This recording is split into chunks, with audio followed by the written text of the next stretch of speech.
सबसे पहले तो भारतीय जनता पार्टी के लोगों को जीत मिली है, उन्हें बधाई। और आशा करता हूं कि जो जनादेश दिल्ली की जनता ने उन्हें दिया है उसकी वो प्रतिपूर्ति करेंगे।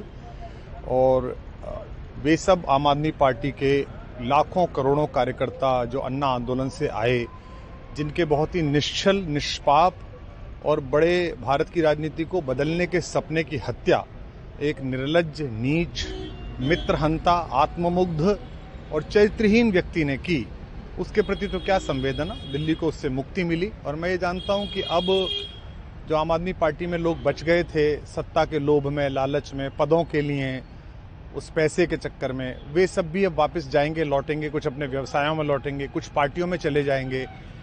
और पतन यहाँ से प्रारंभ हुआ है उन लोगों का। मेरे लिए कोई प्रसन्नता का और दुख का विषय नहीं है, मैं बीच में खड़ा हूँ। प्रसन्नता इस बात की है कि करोड़ों लोगों ने आशा लगाई थी, करोड़ों लोगों ने, लोग अपनी नौकरियां छोड़ के आए थे, व्यवसाय छोड़ के आए थे, दुश्मनियां ली थी लोगों ने। उन सब की हत्या एक आत्ममुग्ध आदमी ने, एक चरित्रहीन आदमी ने अपनी निजी महत्वाकांक्षाओं की पूर्ति के लिए की।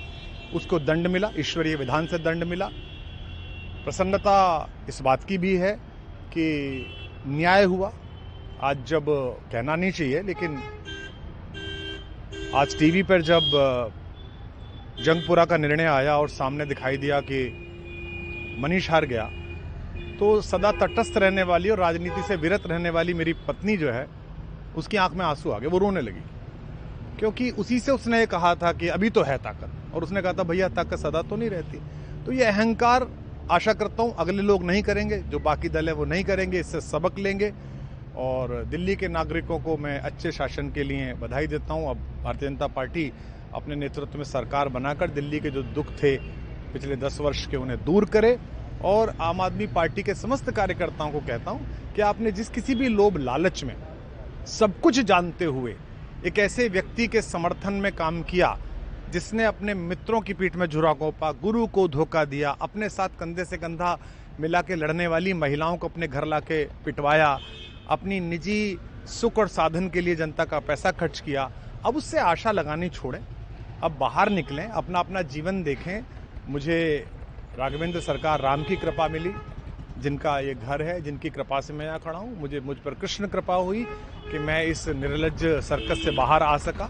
मैं उन सब से भी अच्छे भविष्य की कामना करता हूँ कि वो कोई गंदगी ना फैलाएं कहीं भी, वो लौट जाएं अपने शिविरों में।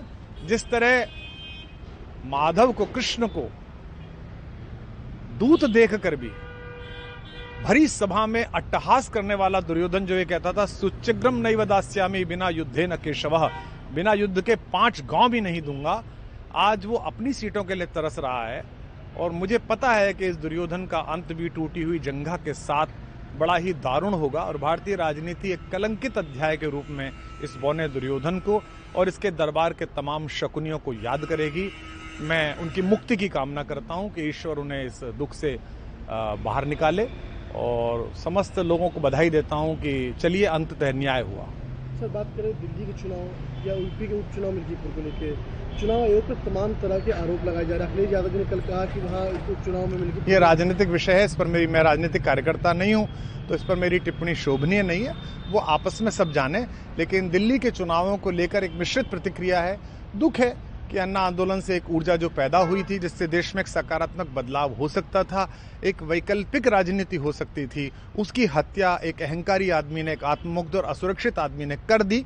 मैं आशा करता हूं कभी ना कभी भारत में ऐसा सूर्योदय किसी न किसी दल में अवश्य होगा, जो भारत को जहां पहुंचना है वहां पहुंचाने का मार्ग प्रशस्त करेगा। बहुत हमसे जुड़े रहने के लिए हमारे YouTube चैनल को सब्सक्राइब करें और नई वीडियो की नोटिफिकेशन के लिए बेल आइकॉन को दबाएं। अगर आप ये वीडियो Facebook पर देख रहे हैं तो लाइक जरूर करें और ज्यादा से ज्यादा शेयर करें। धन्यवाद।